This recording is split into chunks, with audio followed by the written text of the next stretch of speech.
John, sir. Okay, good evening po at salamat Pastor Larry. Thank you so much. Magandang gabi po sa inyong lahat. Maayong gabi sa tanan. So, katulad ng lagi po naming sinasabi, laging kagalakan po ng aming puso. Every time nandito po kami and your heart is really great and wonderful. We appreciate your hospitality, your generosity. At kanina po habang nagsasalita si Pastor Joey Sauco at binabanggit po niya ang ilan sa mga realidad sa sitwasyon po natin ngayon. Because no one can deny na ang situation po natin ngayon, humanly speaking, parang hindi ba siya lalabas na practical. Kaya para sa akin, ang ginawa niyo po hindi practical, spiritual. Amen? This is a manifestation of spirituality and I believe that this is really the will of God for us na wag matigil po ang conference na ito. Kaya naman excited po kami sa gagawin talaga ng Panginoon. So again, good evening everyone. Okay, so buksan na po natin ang ating mga Bible dahil nakatayo na po tayo. So buksan na po natin ang ating mga Bible sa Psalm chapter 75. Psalm chapter 75. Pastor Larry, thank you so much. Sa tiwala po ninyo, sa pagmamahal po ninyo, sa pag-aalaga po ninyo, sa bawat isa po sa amin, sobrang iisa po ang itinitibok ng aming puso. Ito po ay ang mas malalim na pagmamahal sa inyo at sa gawain ng Panginoon. Dito po sa lugar ng Panabo. All right? Psalm chapter 75. And I would like to request the congregation to please read our text tonight. Basahin po natin ang teksto po natin, Psalm chapter 75, dalawang talata po, verses 6 and 7. And please try to understand ang ating pong talata, mga talatang babasahin. Just 2 verses. Pero dito po iikot ang ating pong pangangaral ngayong gabi ito. Psalm chapter 75, verses 6 and 7. Kung handa na po kayo, let me know by saying amen. Amen. Everybody now, loud and clear, ready, begin.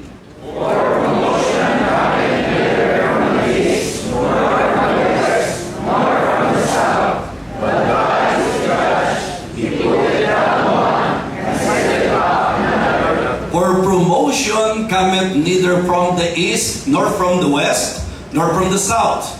But God is the judge. He putteth down one and setteth up another. Purihin po ang pagbasa ng salita ng Diyos. Let us go to Him in prayer.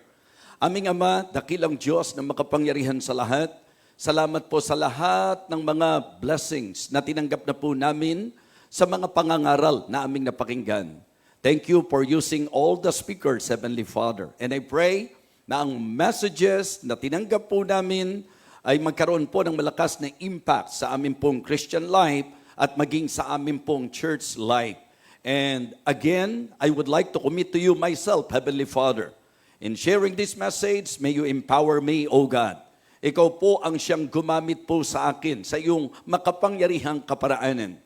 Kinikilala ko po ang katotohanan that without you, O Lord, wala po akong magagawa. So completely, dakilang Diyos, ikaw ang aking pong pinangahawakan. Help me, Lord, and give me wisdom. Guide me, and please reach the heart of your people.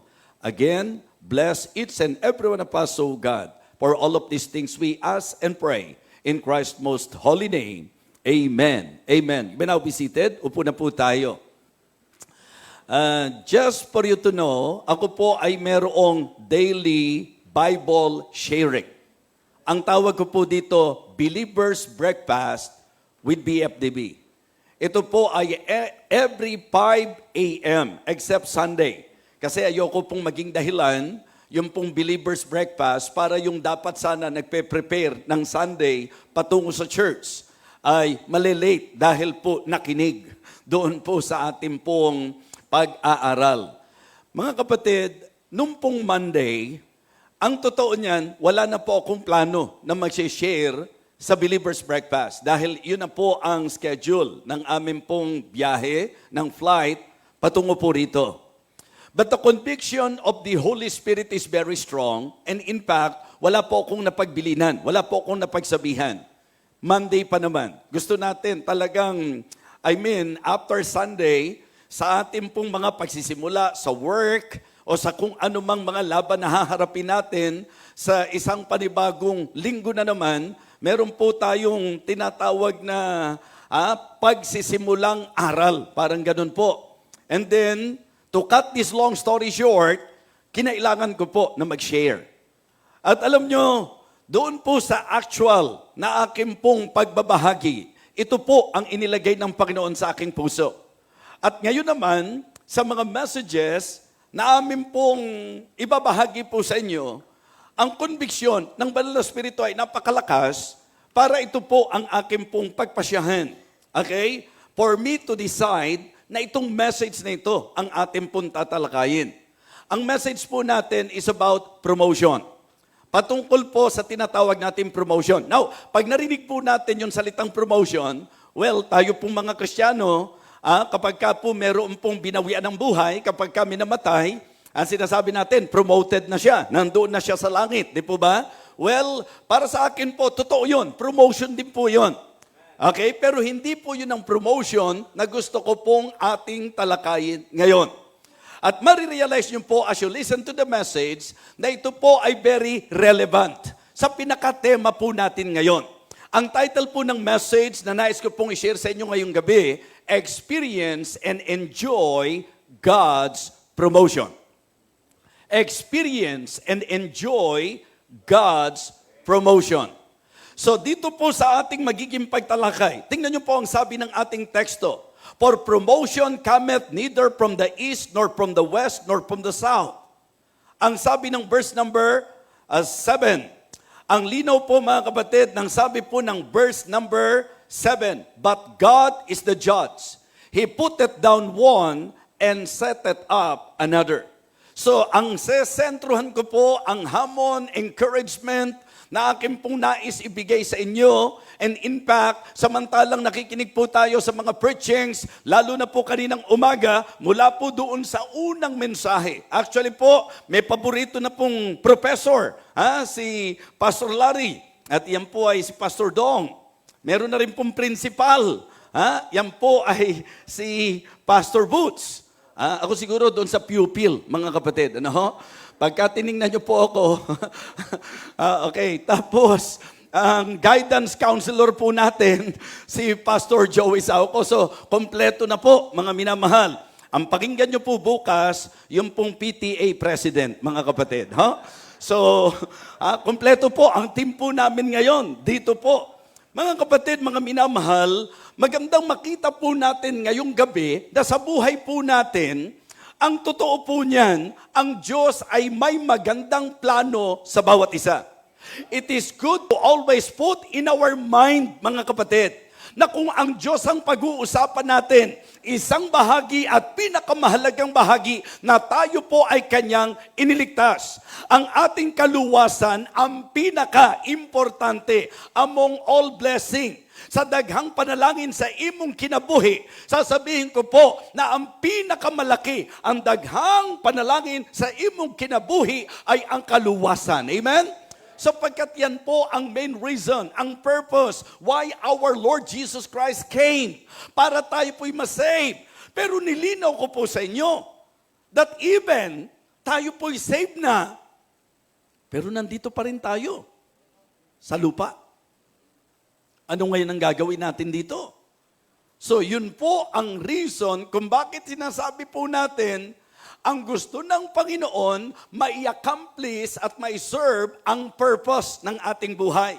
Okay? We need to serve our purpose, and I emphasize to all of you that our purpose is to serve God.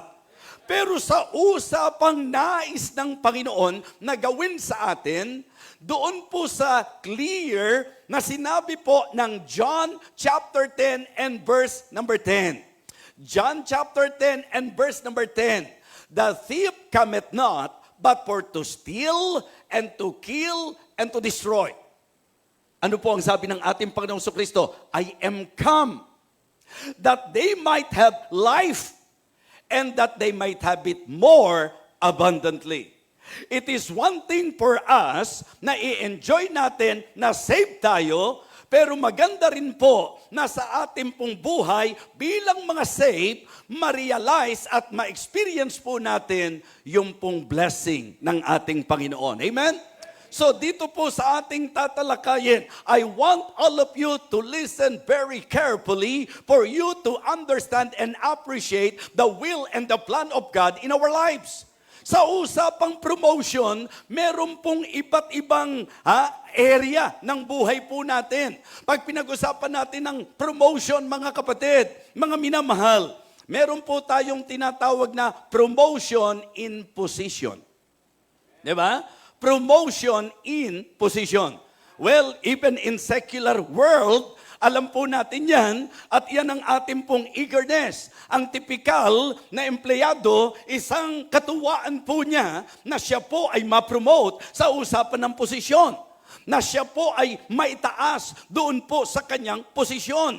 Yun po yung isa sa konsepto ng promotion. Promotion in position. At sa Biblia po, magandang makita natin yung mga example ng mga pinromote ng Panginoon sa usapan ng position. Si Joseph ang isa sa classic example. Di ba? How the Lord promoted him at inilagay po siya sa halos pinakamataas na posisyon. Mga kapatid, yan po ang kasaysayan po ni Joseph sa Bible. Okay, marami po siyang pinagdaanan, but what I would like you to see sa ating pong pundasyon, sa mensaheng ito, ang Diyos ay nagpo-promote sa usapan ng posisyon. Not only Joseph, but even Daniel. Hindi po ba si Daniel? He also experienced God's promotion sa usapan po ng position.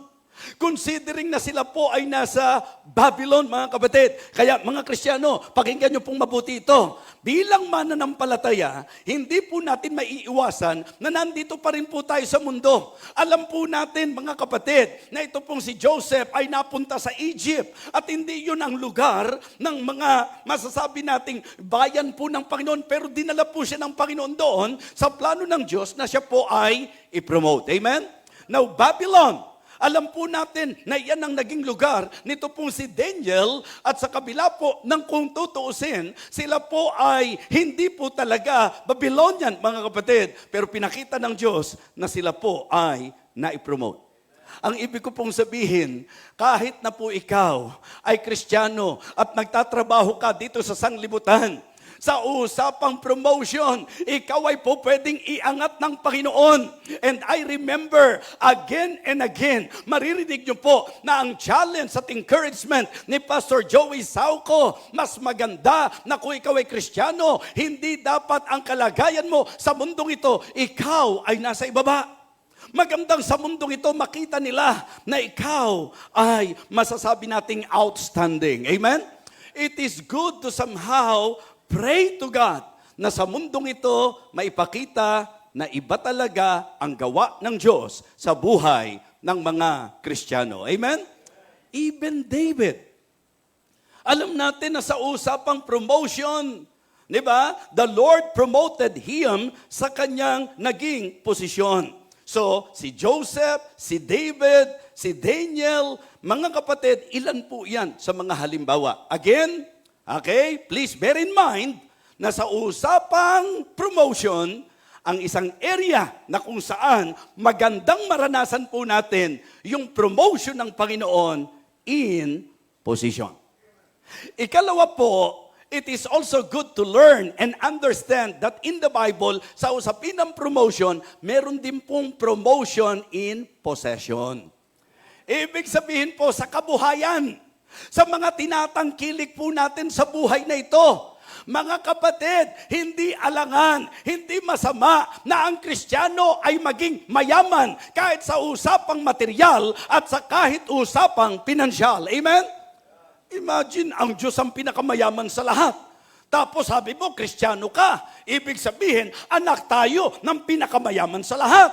Ang Diyos natin ang nagmamay-ari ng lahat ng bagay. So kaya for me, hindi ka dapat nasusurpresa na ang isang mananampalataya, kasi minsan ang konsepto natin, dahil Kristiyano tayo, parang hindi na po tayo para pagpalain sa usapang pinansyal, sa usapang material. Kaya pag nakakakita tayo ng medyo ang kanyang kabuhayan ay iniaangat para bang karnal. Ang mentality natin ng spirituality, kailangan mukhang kawawa ka. Diba? Kaya nga nililinaw namin, sa usapang pastor, hindi tayo nagpastor para magpayaman. Pero huwag kayong magtaka na ang naglilingkod sa Diyos, pagpapalain ng Diyos. Kung ang mundo nga may paraan para, di ba, pasaganahin yung mga anak ng dyablo, yung mga hindi Kristiyano, ang Diyos pa ba na matuwid sa lahat? Sa simple presentation ng isang logic na ginamit ng Panginoon, kung ang ama nyo sa lupa, liko, nag-iisip ng mabuti para sa kanyang anak, ako pa kayang ama ninyo na nasa langit? Kaya dapat medyo mabura na sa isip natin yun. Yung bang idea, Kristiyano tayo, hindi na natin kailangan ng mga bagay sa mundong yan. Mga kapatid, nagsasaing pa rin po tayo. Hindi ba?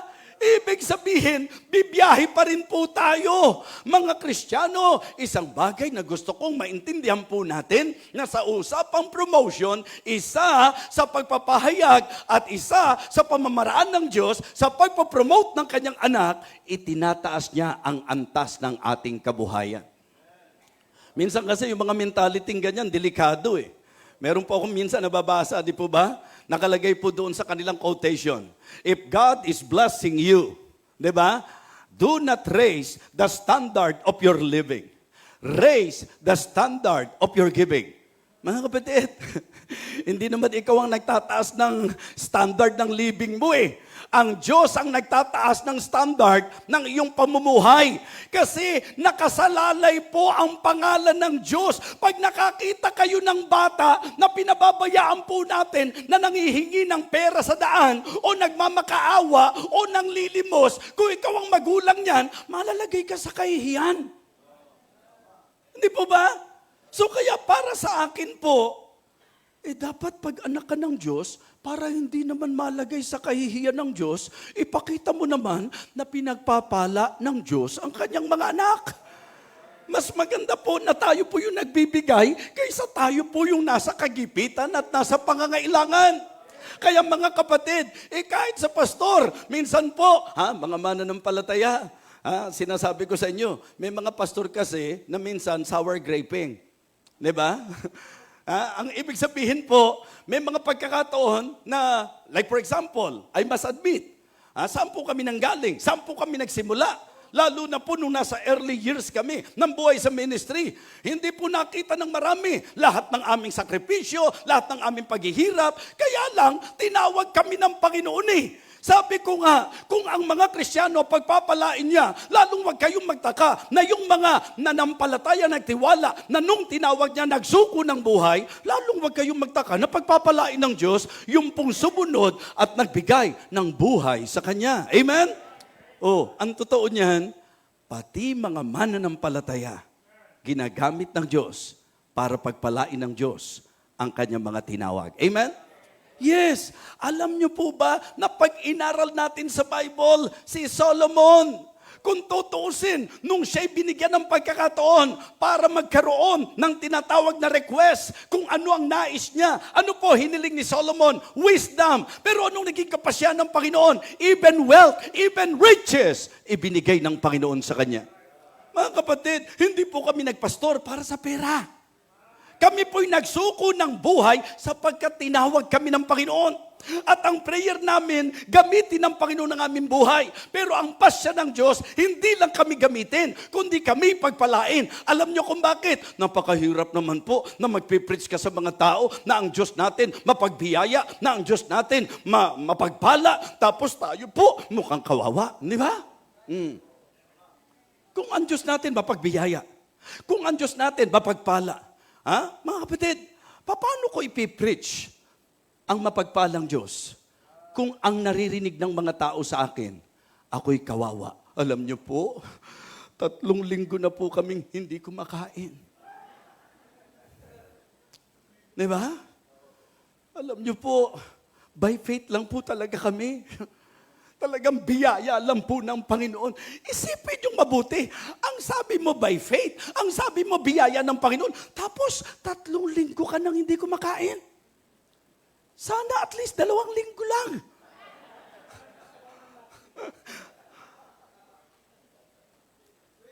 Naalala ko yun si BMA, di ba? Sabi niya, eto po, by faith. By faith, pero parang ang bigat-bigat ng dating ng buhay. Hindi ba dapat kapag ka by faith, ang ganda ng resulta? Amen? Hindi ba dapat meron pong katibayan pagka by faith, pagka may grace talaga ang Panginoon sa buhay natin? Mga kapatid, nung panahon po ni Job, malinaw po na siya'y nabuhay na may kasaganahan, maging sa material at pinansyal. Kaya wag ho kayong magtataka na may mga mananampalataya na pinayayaman din ng Panginoon.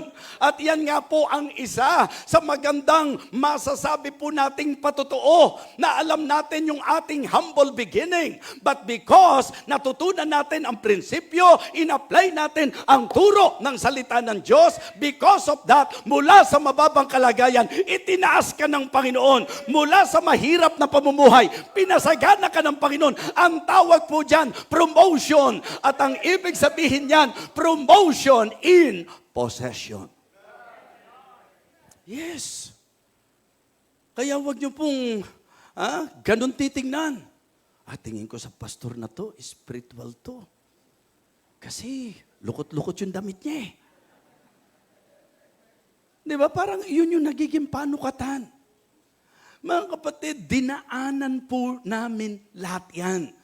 At ngayon po, hindi naman kami mayaman, pero hindi kami pinabayaan ng Panginoon.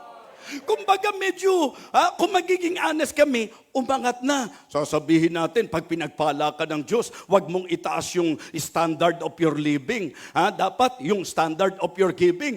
Syempre kung itataas mo, yung standard ng giving mo, habang nagbibigay ka, pagpapalain ka di umaangat din yung pamumuhay mo. Tama? Baka mamaya sasabihin natin wag itaas yung standard ng ating pong living. Baka dati naka 3210 ka. Baka ngayon sa buhay mo naka 3310 ka na. Naintindihan niyo po yung sabihin? Baka dati naglalakad ka lang, ngayon may sasakyan ka na. Di ba? Baka dati naka-ventilador ka lang, ngayon naka-aircon ka na. Baka dati mga kapatid, ikaw po ay nagsusuot ng mga kung ano-ano lang. Ngayon, medyo boss, Lacoste, Penguin, yun lang ang mga level na abot ko pa lang sa ngayon. So, ang gusto ko pong i-point out mga kapatid, hindi ka pinopromote ng Panginoon para magyabang. Pinopromote ka ng Panginoon, even in possession, para patotohanan na ang matuwid na Diyos ay hindi nagpapabaya sa kanyang mga mahal na anak. Yes. Kaya members, pag nakita nyo medyo umaangat ang buhay ng pastor, huwag kang maaapektuhan. Dapat nga meron kang kinalaman. Diba? Pagka ang buhay ng pastor mo gumiginhawa, sana isa ka sa dahilan, isa ka sana sa naging kamay ng Diyos para iangat naman yung kabuhayan ng pastor natin. Amen? Kumbaga kayo ay pinaglilingkuran sa mga bagay na espiritual, ang dapat sa mga miyembro, lumilingap naman, nag-aaruga naman sa pastor sa mga bagay na material. Kasi po, ang mga pastor, iniliwanan, tinalikuran, kung ano po yung kanilang pang-personal na ambisyon, sinunod ang tawag ng Panginoon, ang Panginoon ang kapag sinunod mo, hindi ka magsisisi sapagkat napakaganda ng plano ng Diyos. Amen? Mga kapatid, promotion in position. Promotion in possession. And it is also good to learn God's promotion in production. Diba? Kanina dinidiin po yung tungkol sa pamumunga. Dahil kadalasan ang claim natin, faithful tayo.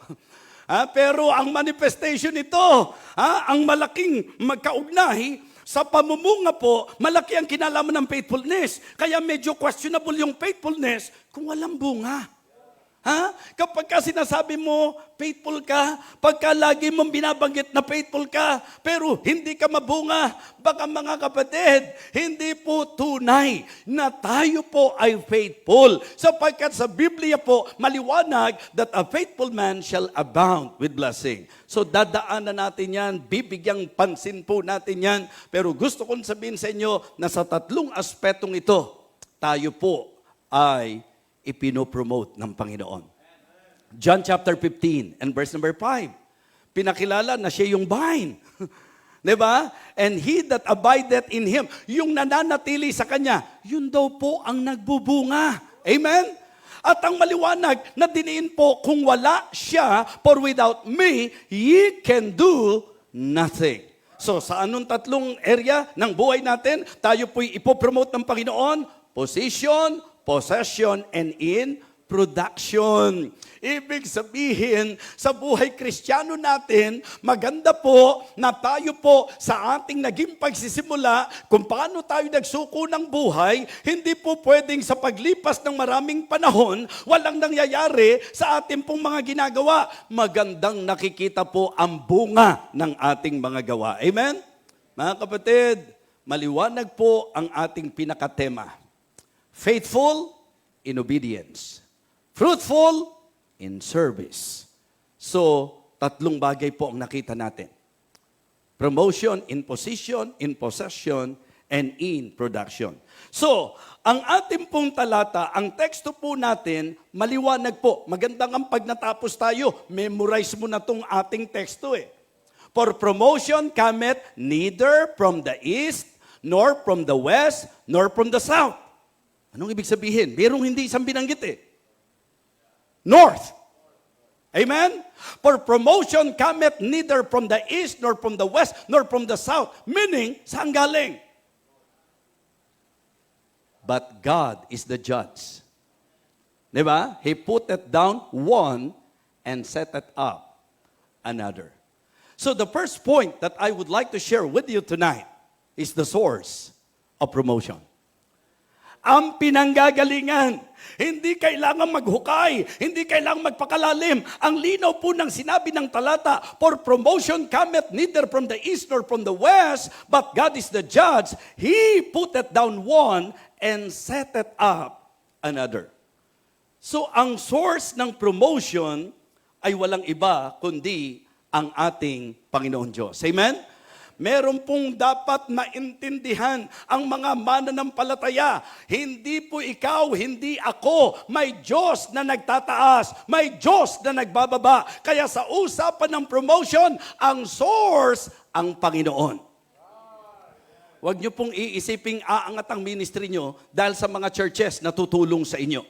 Huwag po nating iisipin na tayo po, dahil sa sipag natin, dahil sa tiyaga natin, alam po natin yan. Psalm chapter 127, verses 1 and 2, except the Lord build the house, they labor in vain that build it. Except the Lord keep the city, the watchman waketh but in vain. It is vain for you to rise up early, to sit up late, to eat the bread of sorrow, for so he giveth his beloved asleep.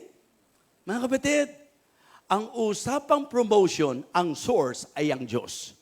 Not by human effort, not by human endorsement, and not by human elevation.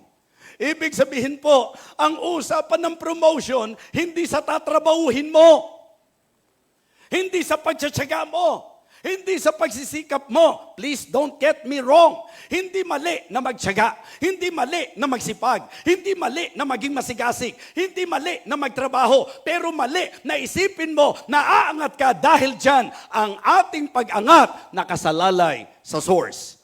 Yan po ay ang Diyos. Amen? Not by human effort, mga kapatid. Not by human endorsement. Hindi po ang ibang tao at hindi ang kahit sino. Mga kapatid, magkaisang puso po tayo sa usapan ng promotion. Ang Diyos ang siyang nagpo-promote. Amen? He put it down one and set it up another. Kaya pala, hindi ka po pwede talagang magmayabang. Hindi mo pala po pwedeng i-claim na ako ang pinakamagaling na pastor sa lahat. Hindi ko po pwedeng ipamagaling kung ikaw ay preacher ng church na ako ang pinakamagaling na preacher. Kaya ako ang tiyak na may mararating. Mga kapatid, tatandaan niyo po ito na kadalasan yung malalakas ang dating. Yun ang walang nararating, mga kapatid. Yeah. Kasi hindi dapat yung ikaw ang nagtataas ng sarili mo. Ibang-iba yung damdamin na nalagay ka sa kalagayan mo kasi Diyos ang naglagay sa iyo dyan. Amen?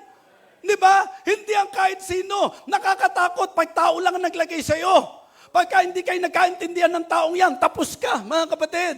Mga kapatid, mga minamahal, it is good to always desire and to always pray na ang maranasan natin, ang ma-experience natin, ang ma-enjoy natin, yung promotion na nanggaling sa talagang source nito. And I am telling you, mga kapatid, ang ating buhay ay nakasalalay sa kamay ng Panginoon. Amen? Ha? Not by human effort. Not by human endorsement. Naalala ko yung sinabi ng 1 Samuel chapter 2. Sige po, buksan niyo po ang inyong mga Bible. 1 Samuel chapter 2 and verse number 7. Dito po maliwanag na binanggit po sa atin, mga kapatid, sa verse number 7, the Lord maketh poor and maketh rich. He bringeth low and lifted up. I-analyze niyo po. Pag-isipan niyo pong mabuti. Di ba yung concept ng teksto natin? Pareho po. Di ba? Ang ibig sabihin lang po nito, mga kapatid, kontrolado ng Diyos ang resources. Walang po pwedeng magmalaki sa Kanya.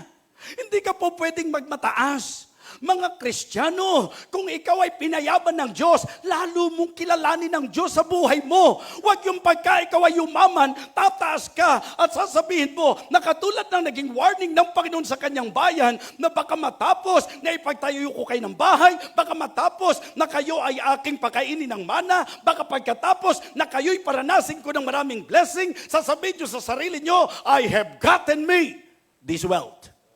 Always remember that it is He that giveth power to get wealth.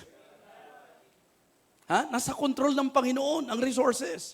Kaya pansinin nyo, di ba? Ngayon, meron tayong economic crisis. Di ba? Hindi po pwedeng hindi apektado ang bansa natin. Pero hindi pa kayo natutuwa, apektado ang bansa natin. Pero heto ka, nakasustain ka pa rin ng Panginoon. Katulad ng mensahe kanina, mga kapatid, mga minamahal, hindi apektado ang Diyos ng ekonomiya ng tao sapagkat ang Diyos na ating pinag-uusapan na source ng promotion ang may-ari ng lahat ng bagay. Amen?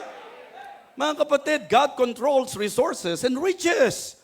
Yan po'y malinaw na sinabi po sa Deuteronomy chapter 8 and verse number 18. Siya ang pinanggagalingan ng lahat.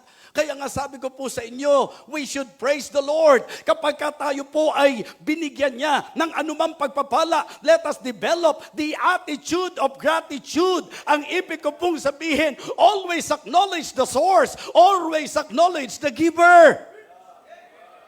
Yes, importante po. God determines increase and decrease.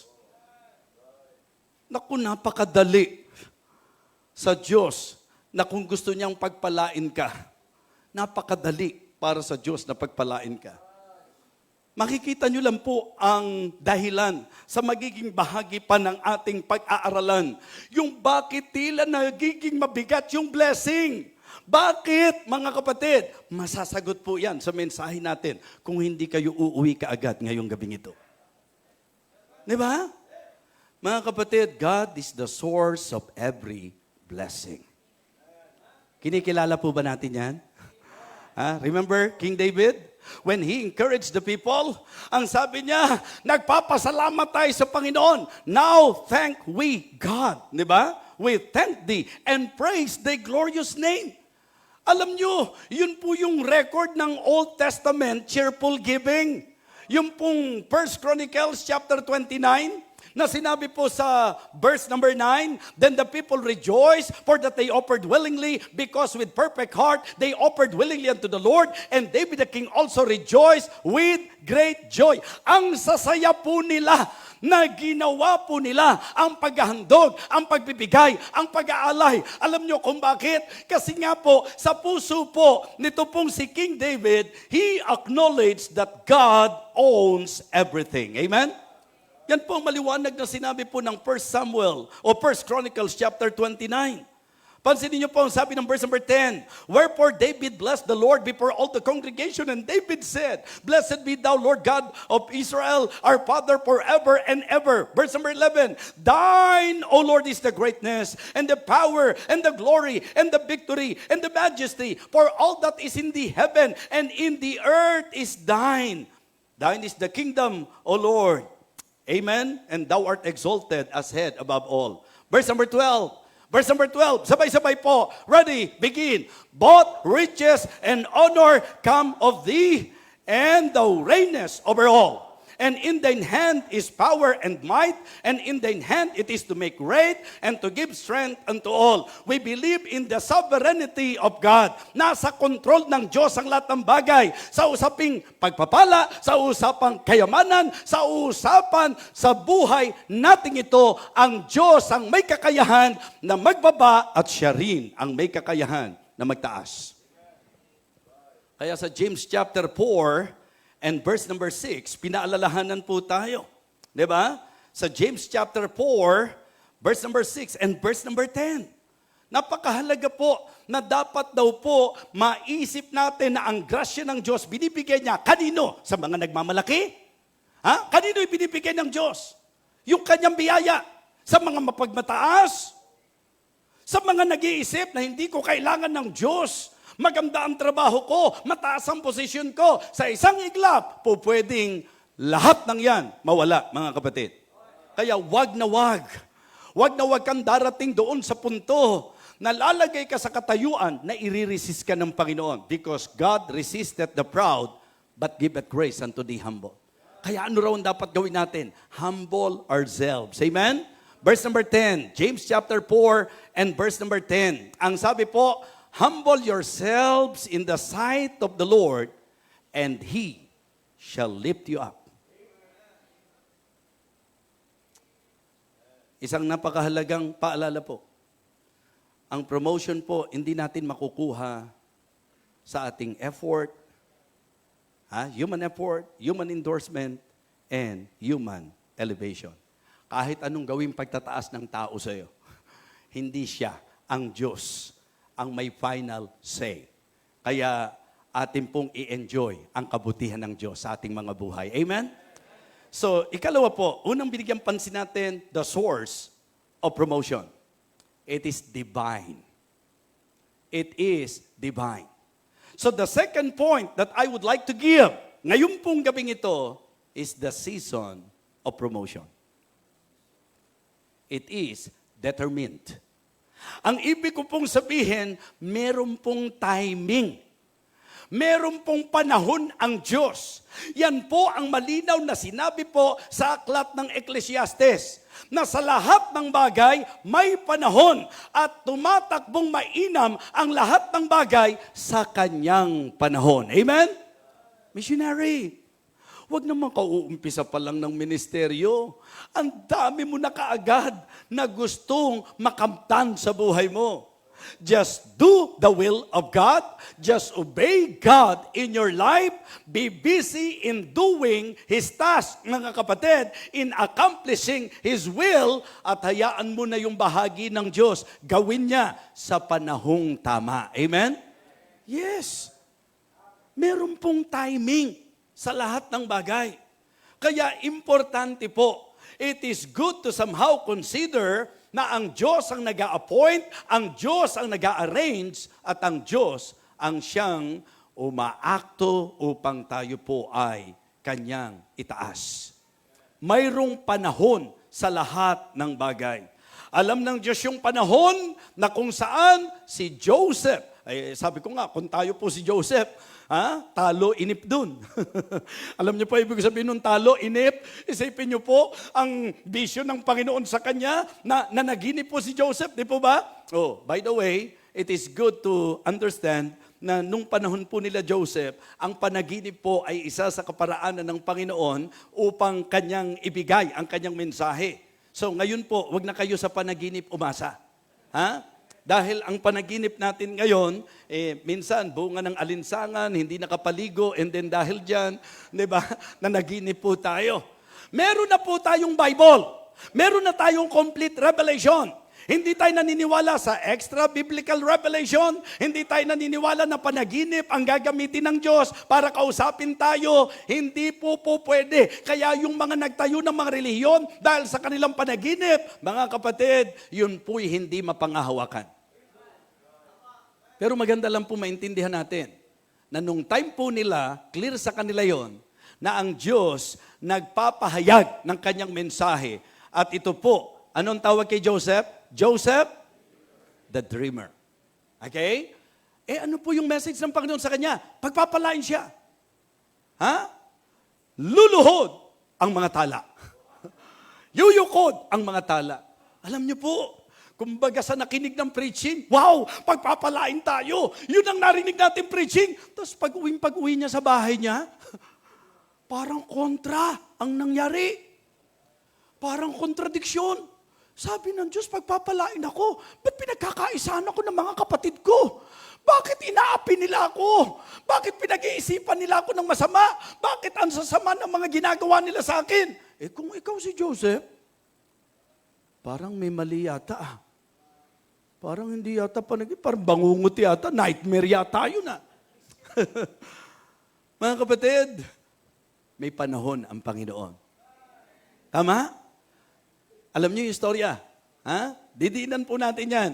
Pero ang gusto ko po sabihin, mula nung siya'y nanaginip, bilangin niyo po yung tagal ng panahon bago po nagkaroon ng kaganapan yung promotion ng Panginoon sa kanyang buhay. Kapatid, naiinip ka na ba? Opo, kasi nagsimula po ako ng misyon . 1 taon na po ako sa misyon, wala pa po kaming magandang building. 1 taon pa lang sa misyon? Kami po nung nagpasimula ng misyon, nakailang lipat kami ng bahay . Kasi wala kaming pang-rent.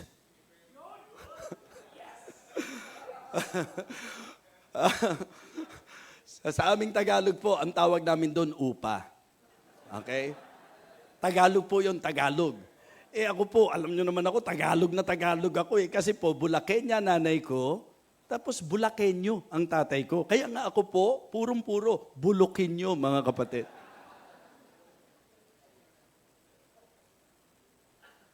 Mga missionaries, nakaka-relate kayo, di po ba?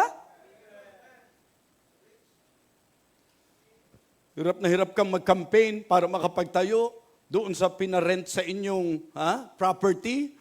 Tapos, paalisin ka, hindi mo naman mabubuhat yung tinayo mo doon.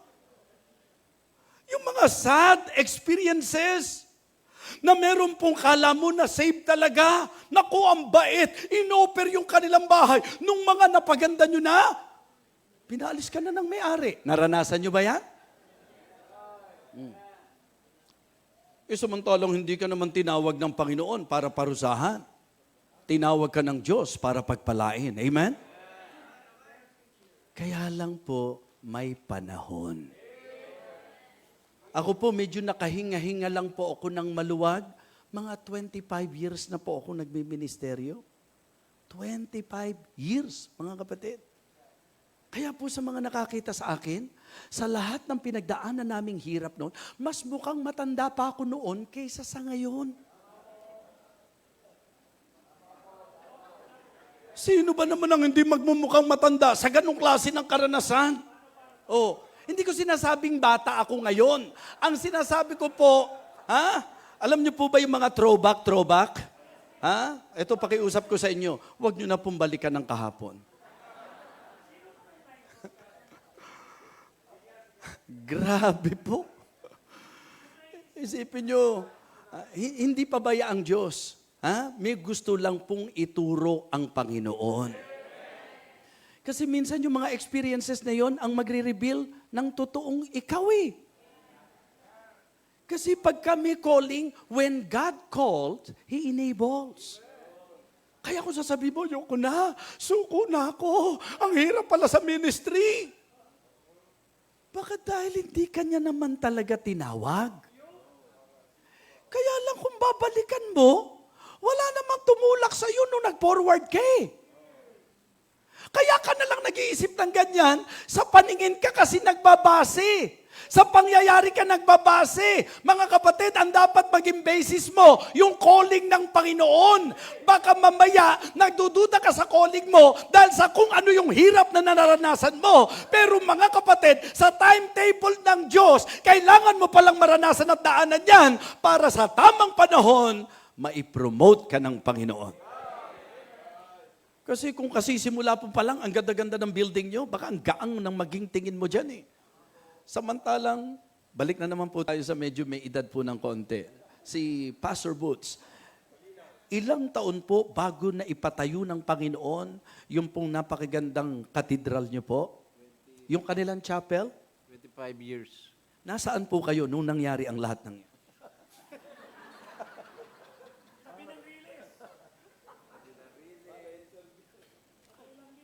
Mga batid, nakailang lipat sila.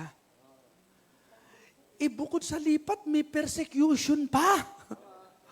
Hindi ba? Tapos minsan, medyo mahihiya ka din eh. Kaya natatawa ako sa ibang mga pastor, ako, ambition ko talaga. Yung bang pag nag-pray ako sa Panginoon, ang prayer ko talaga, yung property na ang magiging chapel namin can accommodate 1,000 people. Oo.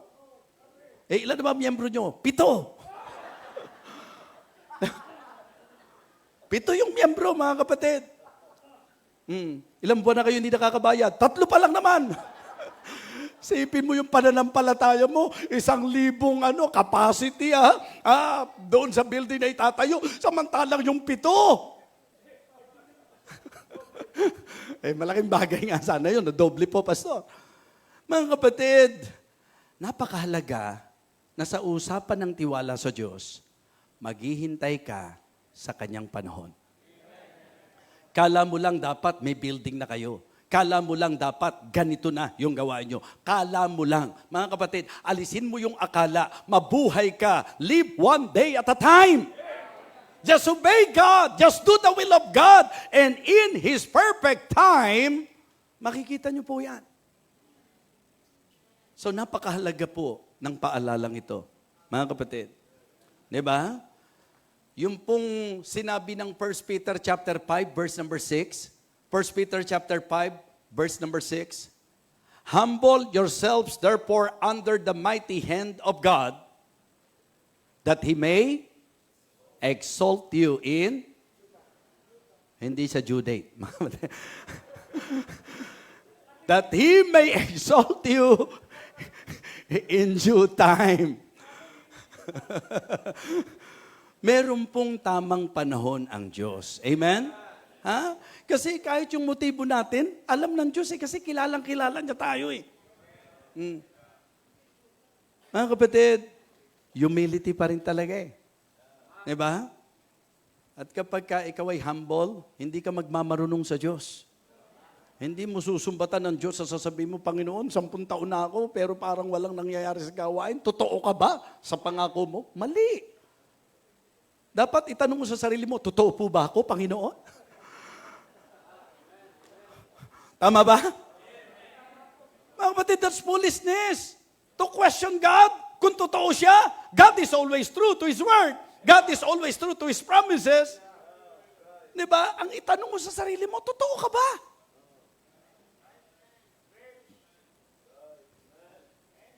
Humble yourselves, therefore, under the mighty hand of God, that He may, promotion yun, that He may exalt you in due time.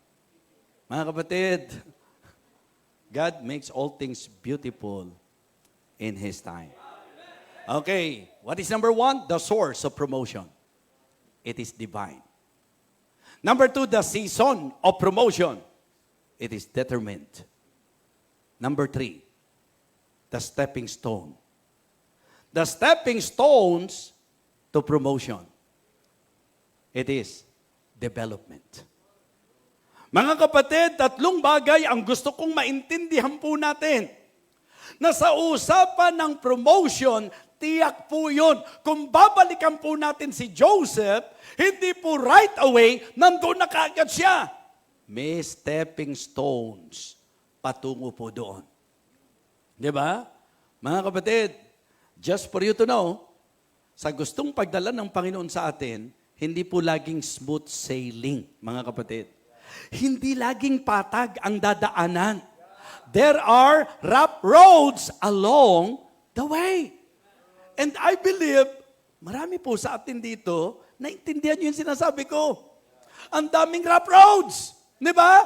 Mga kapatid, yung rough roads na yon, ikinasan ng Panginoon yan para makita mo kung gaano siya kagaling na malalagpasan mo lahat yan. Amen?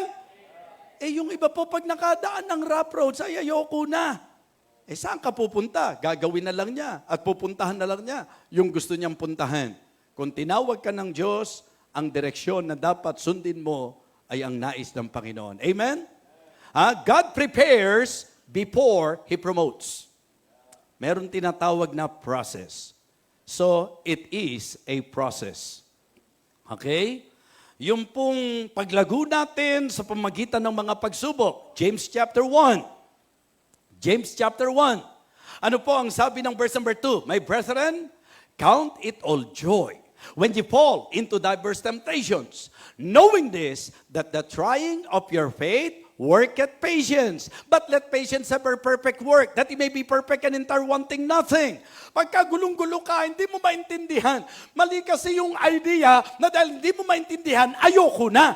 Kung hindi mo maintindihan, ang susi, hindi umayaw. Kung hindi mo maintindihan ang susi, alamin, i-discover. And for us to discover the will of God, and for us to understand yung mga nangyayari sa buhay natin, what we need to apply and what we need to do is James chapter 1 and verse number 5. If any of you lack wisdom, let him ask of God, that giveth to all men liberally and upbraideth not, and it shall be given him. Maring naiiyak ka sa dinadaanan mo ngayon. Maring napapasal ka. Diba? Kaya hindi ako magtataka na sinabi po ni Peter sa 1 Peter chapter 4 and verse number 12, but beloved, think it not strange concerning the fiery trial which is to try you, as though some strange thing happen unto you. But rejoice inasmuch as ye are partakers of the sufferings of Christ. Hindi dapat nabubulaga ang mga Kristiyano doon sa mararanasan niya. Sa mundong ito, marami talaga tayong tribulation, mga kapatid. Kung hindi natin maintindihan, hindi po pagkukwit ang solusyon. Wisdom ang kailangan natin. Tanungin natin ang Diyos. And then, maintindihan mo na talagang pinoproseso ka lang pala ng Panginoon.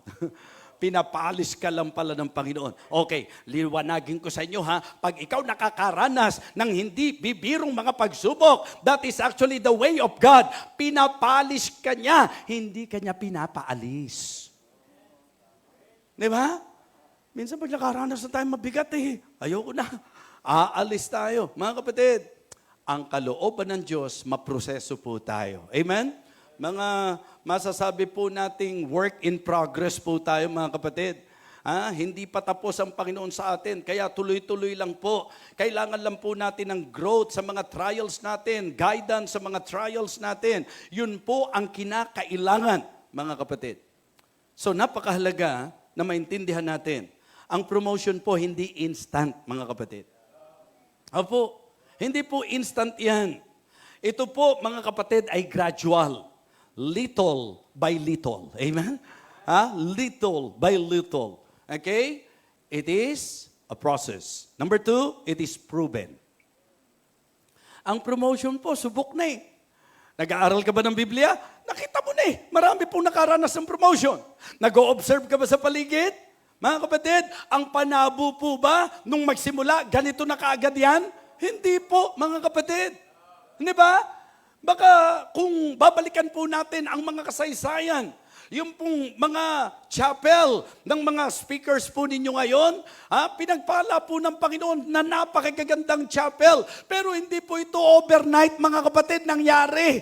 Marami pong proseso na ginawa ang Panginoon. Marami pong mga dinaanan po yan na rough roads. Marami pong mga atake ni Satanas habang ito po ay kanilang ginagawa. Pero isang bagay ang gusto kong maintindihan po natin, subok na ang Panginoon. Amen? And the promotion of God, ito po'y process, ito po'y proven. Subok na po, mga kapatid. And it is perfect. Yes. Ang promotion ng Panginoon, pag siya nag-promote, talagang perfect po ito, mga kapatid. Kasi maliwanag naman yan. Sabi nga ni Paul sa mga taga-Pilipos, siya na nagpasimula sa inyo, siya rin ang magtatapos. He that hath begun a good work in you, siya rin po ang magtatapos. Yung completion, napakahalaga. At ito po yung maganda ho, pinag-uusapan natin yung processing, di ba? Yung kung paano nag-ooperate ang Panginoon. At ito, marami po sa atin, kabisado yan. And I would just like to emphasize to everyone that not all Christians can claim Romans 8:28. Okay? Because very clear po, yung sinabi po ni Apostle Paul, Romans 8:28, and we know that all things work together for good to them that love God, to them who are the called according to His purpose. Mga kapatid, dapat may conformity. Di ba? Hindi po yung kasalungat tayo ng kalooban ng Panginoon. Hindi po yung gagawa tayo ng sarili nating paraan. Mga kapatid, mga minamahal, ang usapan ng promotion, meron po tayong stepping stones patungo po sa promotion ng Panginoon, and it is good to be aware, it is good to understand na sa usapang promotion, it is a process, it is proven, and it is perfect. Sa lahat ng larangan, mga kapatid. So kahit po yung molding ng Panginoon sa atin, malaking bagay. Alam niyo po, pagkakaagad nilagay ka ng Diyos sa itaas na hindi ayos ang ugali mo, manghahamak ka lang ng iba eh. Di ba? Wala ka nang gagawin pagka tumayo ka.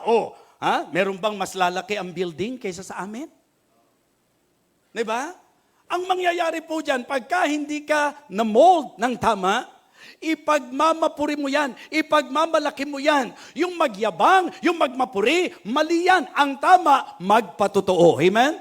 Let us testify the greatness of God, the goodness of God. Kaya mga kapatid, alam ng Diyos, perpekto ang kanyang pagkilos. Hindi po pwede na hindi pa ayos ang ugali mo, kaagad itataas ka ng Panginoon. Kasi bababa ka rin, ibabagsak ka rin ng Panginoon. Dahil kung hindi tama ang ugali mo, kung ikaw ay magpapalalo, kung ikaw ay magmamalaki, alam nyo naman ang kanyang sistema, alam nyo naman ang kanyang prinsipyo, yung nagpapakababa, itataas. At yung nagmamataas, ibababa. Ngayon, kung ikaw kaya itinaas dahil sa iyong pagpapakababa, ngayon kung magmamataas ka, babalik ka na naman doon.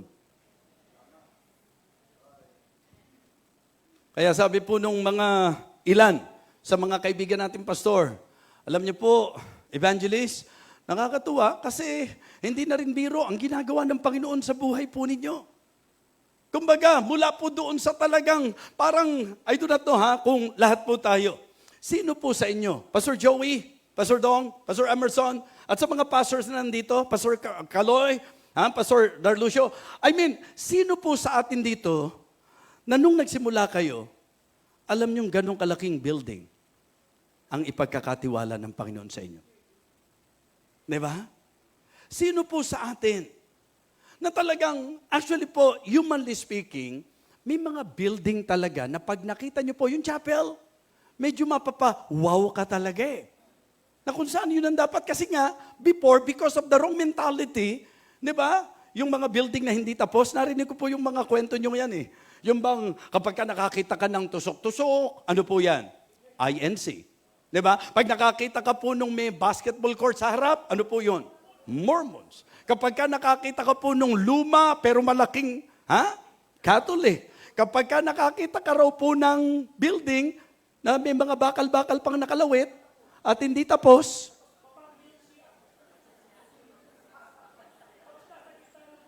Opo. Alam niyo po, may napuntahan ako. Nasa bundok yung chapel. Pero grabe po, katedral ang dating. Opo. po. Ma-amaze ka pagkagawa ng Panginoon. Pero mga kapatid, hindi po sa isang iglap nangyari yon. Kahit sa individual na buhay natin, huwag yung kasi save mo pa lang. Kinabukasan, magtatampo ka sa Diyos. Na-save na ako, ba't hanggang ngayon, di pa ako yumayaman? Isang araw ka pa lang, ha?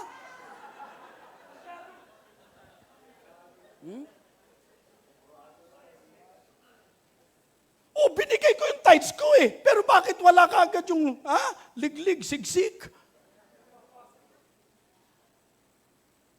Kapatid, pagka kayo susunod sa Diyos, maghintay kayo sapagkat mas alam ng Diyos ang tamang panahon para pagpalain ka, para i-promote ka kaysa sa iyo sa iniisip mong panahon. Maliban na lang kung ang tingin mo, mas magaling ka kay Lord. Baka meron dito. Sino sa inyo mas magaling kay Lord? Ay, sorry. Laking bagay talagang nasa harap si Pastor Joe. Dali pa ako Mga kapatid, mga minamahal, ngayon pong gabing ito, isang bagay ang nakita po natin.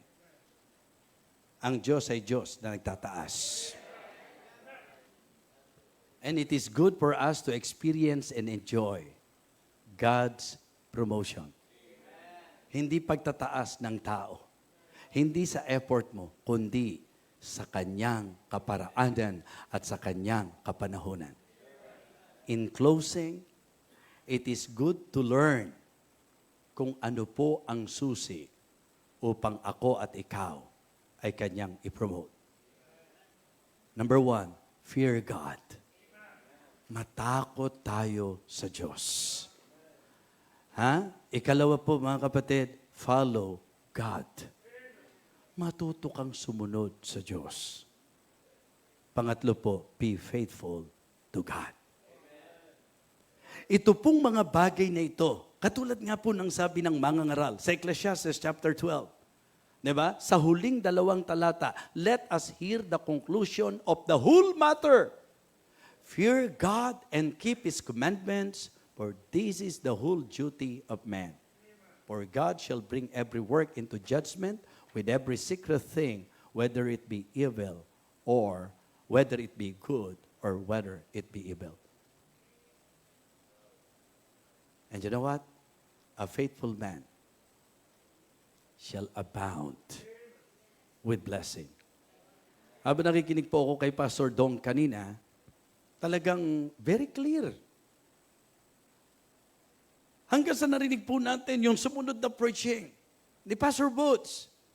And then, yung pong binigyan ng emphasis ni Pastor Joey. At ngayon, dito pa rin tayo nilulundo ng Panginoon. At yan po ang pinakatema natin ngayon. Na ini-encourage ang bawat isa na maging faithful sa ating pagsunod sa Diyos. Ministry ng Panginoon yan. Huwag mong hawakan ang ministry sa paraan mo. Huwag mong patakboy ng ministry sa paraan mo. Huwag kung anong gusto mo sa ministry na ipinagkatiwala sa iyo. Kung ano ang gusto ng Diyos, yun ang sundin mo sa ministry na pinaglagyan niya sa iyo. Amen? Mga kapatid, hindi po pwedeng mas magaling tayo sa Kanya. Hindi po pwedeng mas maganda yung plano natin. Hindi po pwedeng mas alam natin yung kailan. Ang Diyos ang nakakaalam. Pero ang garantiya ko po sa inyo mga kapatid, ang Diyos natin ay Diyos na nagbababa at Diyos na nagtataas. Ang promotion sa Diyos nang gagaling. Amen? Paalala, kahit anong kalagayan mo ngayon sa isang iglap, kaya kang ibaba ng Panginoon. Pero maganda rin pong encouragement. Ano man ang sitwasyon po ngayon, matakot ka lang sa Diyos. Sumunod ka lang sa Kanya. Di ba? Faithful in obedience. Sumunod ka lang sa Kanya. At magpakatapat ka lang sa Kanya. Mga kapatid, sa Kanyang kapanahunan, iaangat niya po tayo. Okay? Please remember, sa usapan ng promotion, God can promote us in terms of position, possession, and production. Di ba? Dati, worker ka pa lang. Ngayon, missionary ka na. Ngayon, pastor ka na.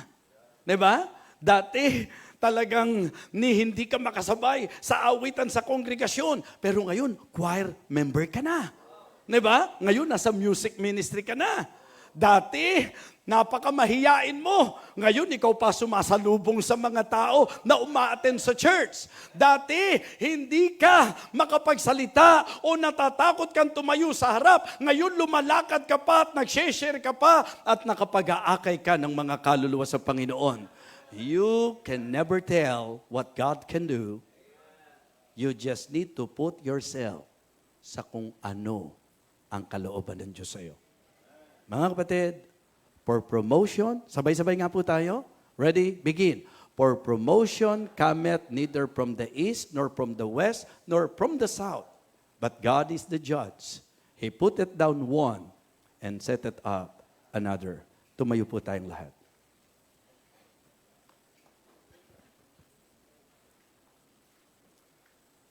It is always good that after we listen to the preaching of the Word of God, meron po tayong self-evaluation, reflection, meditation. Para nang sa ganun, tayo po ay humarap sa Diyos ng merong clear understanding sa Kanyang salita at sa Kanyang pangungusap sa atin. Tatandaan niyo po ito, God resisted the proud, but giveth grace unto the humble. Kung ngayong gabing ito, tukoy na tukoy tayo ng Diyos at ipinakita ng Diyos sa atin that we are nothing. We are completely nothing without Him. We need God.